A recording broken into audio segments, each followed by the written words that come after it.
Now, preview time.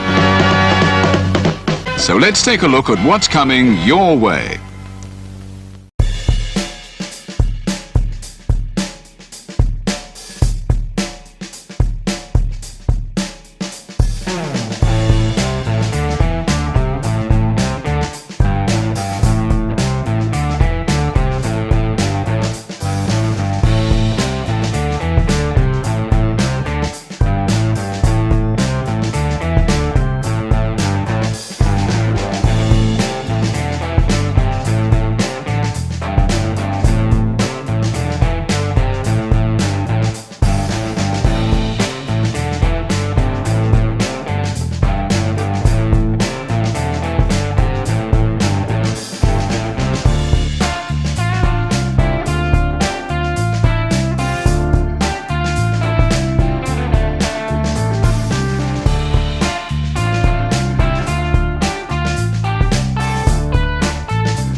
What's going on, everybody? Thank you for joining me here once again for another brand new installment of Renegades Reviews, exclusively here on the Casa D18 Studios YouTube channel. I, of course, am your host, the Renegade J.J. Williams, thanking you for coming back and joining me here once again in the theater.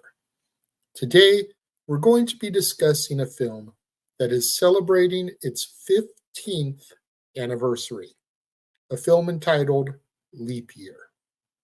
Now, Leap Year is a 2010 romantic comedy film directed by Anand Tucker and written by Harry Elfont and Deborah Kaplan. The film stars Amy Adams, Matthew Goode, Adam Scott, John Lithgow, Caitlin Olsen, and many others.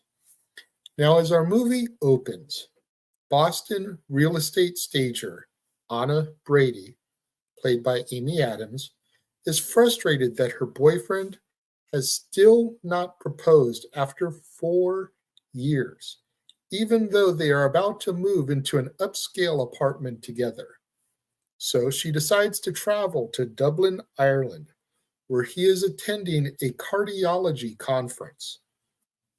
A storm manages to divert her plane to Cardiff, Wales, so Anna hires a boat to take her across the Irish Sea and into Ireland.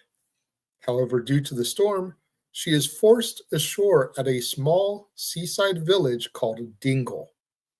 Anna offers to pay Declan O'Callaghan, played by Matthew Goode, who runs the local pub, in order to give her a ride to Dublin. And at first he refuses, but when his pub is threatened with foreclosure, he agrees to drive her for €500. Along the way, she tells him her plans to invoke the Irish tradition of Bachelor's Day, which says that a woman may propose to a man on February 29th, and Declan mocks the concept. When cows block the road, Anna gets out of the car to shoo them away and steps in cow shit. She leans on the car while cleaning her shoes, causing it to roll downhill and into a stream.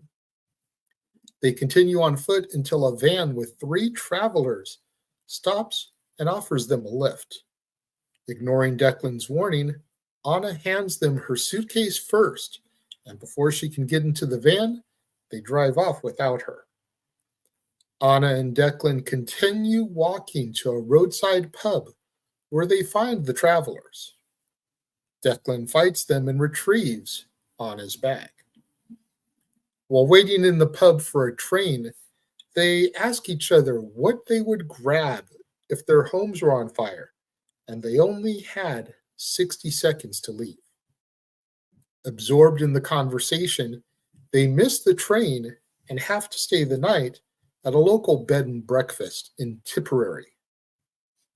They end up pretending to be married so that their conservative hosts will let them share the room.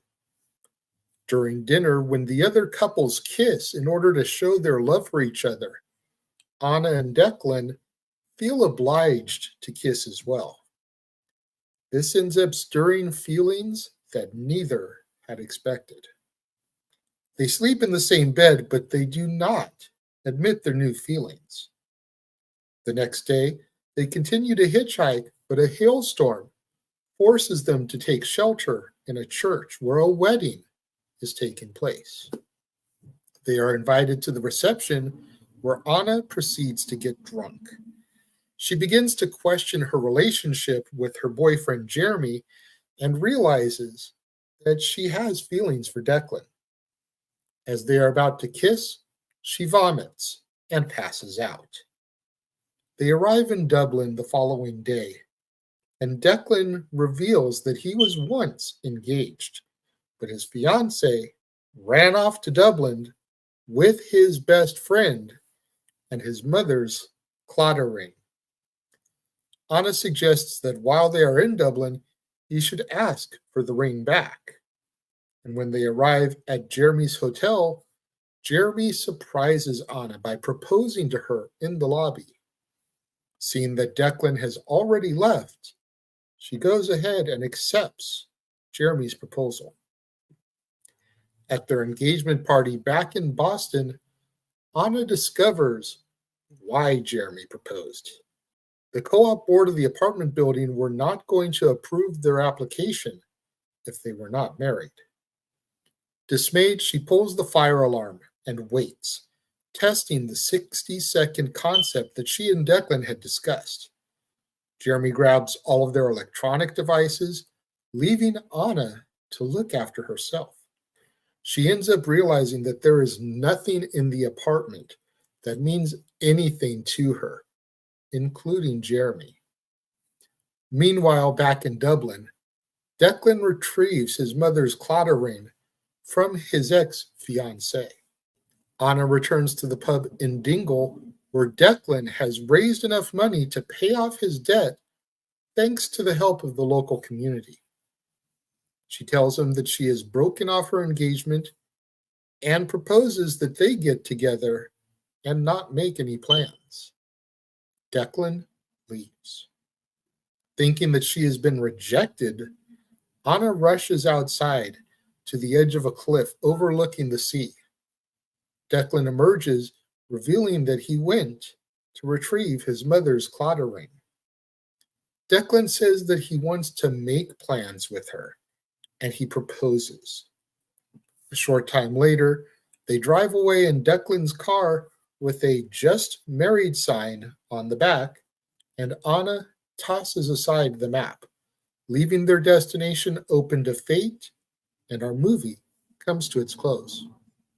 The film was shot in County Wicklow, Dublin, County Mayo, and County Galway, with additional filming taking place in and around the Aran Islands, Connemara, Temple Bar, Georgian Dublin, Wicklow National Park, and Olaf Street, Waterford, all of which are part of Ireland. And I hope I pronounced those names correctly.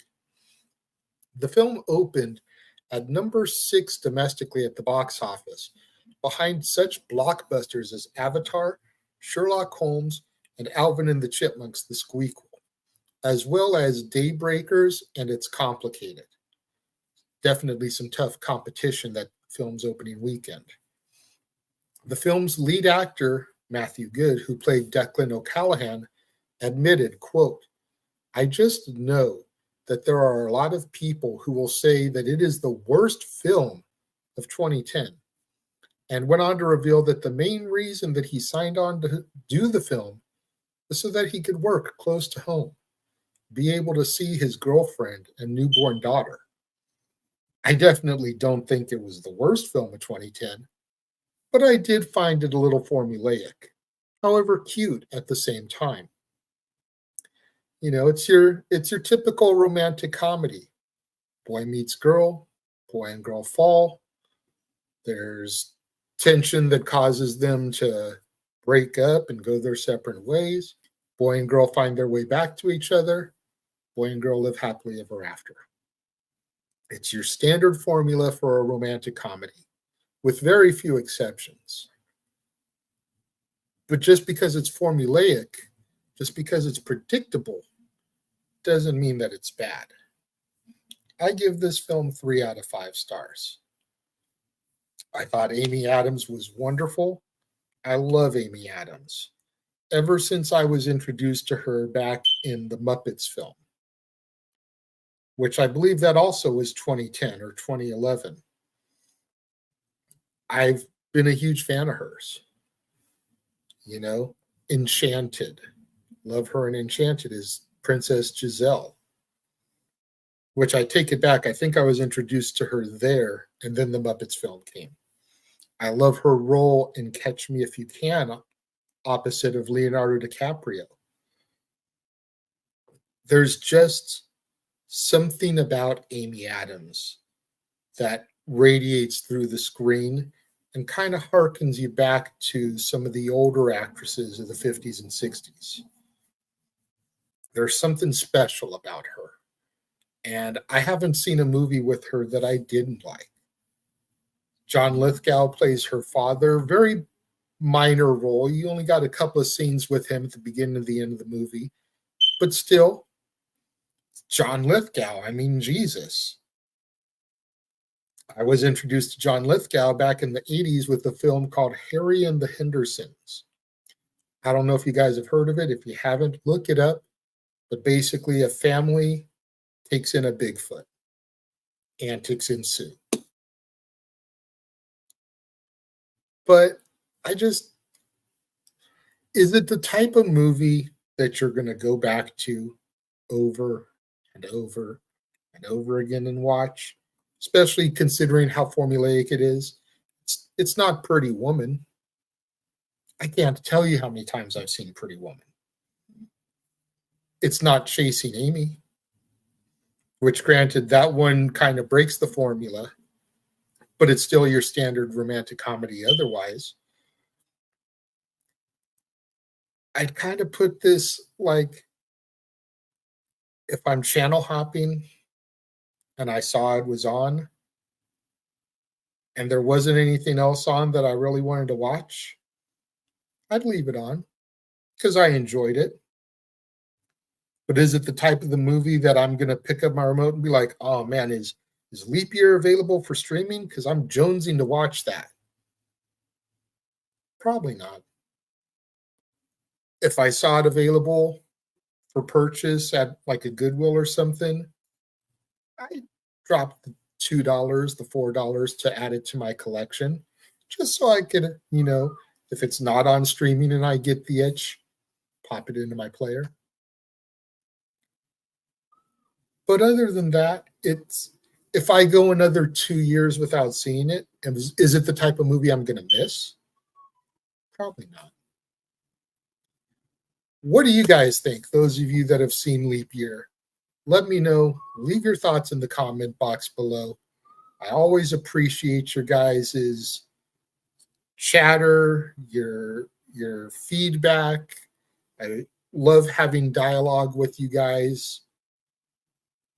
So leave your thoughts in the comment box below. And until the next time we come back here to the theater, I am the Renegade J.J. Williams, thanking you for joining me. See you guys next time.